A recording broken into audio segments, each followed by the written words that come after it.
Arabic exhibition സംഘടിപ്പിച്ചു. ലോക അറബി ഭാഷാ ദിനാഘോഷത്തിന്റെ ഭാഗമായി കോട്ടപ്പാടം ദാറുസ്സലാം മദ്രസയിൽ അറബിക് ഭാഷയെയും സംസ്കാരത്തെയും പരിചയപ്പെടുത്തുന്നതും വിവിധങ്ങളായ പഴയകാല ഉൽപ്പന്നങ്ങളും നാണയങ്ങളും ഉൾപ്പെടുത്തി എക്സിബിഷൻ നടത്തി.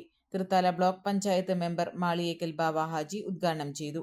മഹല്ല് president Alikutty Haji, secretary PV Sulaiman, PV Moythunni, മഹല്ല് ഖത്തീബ് രാജുദ്ദീൻ ദാരിമി, ഹംസ് മുസ്ലിയാർ, സുലൈമാൻ മുസ്ലിയാർ, അബൂബക്കർ മാസ്റ്റർ തുടങ്ങിയവർ പങ്കെടുത്തു.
മൂന്ന് പതിറ്റാണ്ടുകളുടെ പ്രവർത്തന പാരമ്പര്യവുമായി നിങ്ങളുടെ സ്വപ്ന ഭവനങ്ങൾക്ക് നിറച്ചാർത്ത് നൽകി Koottanad Shameer traders, Asian paints, Jordan, national paints തുടങ്ങി പ്രമുഖ കമ്പനികളുടെ ഉന്നത നിലവാരമുള്ള പെയിന്റുകൾ അത്യുഗ്രൻ വിലക്കുറവോടെ ഹോൾസെയിൽ റേറ്റിൽ ഷമീർ ട്രേഡേഴ്സിലൂടെ നിങ്ങൾക്കും സ്വന്തമാക്കാം.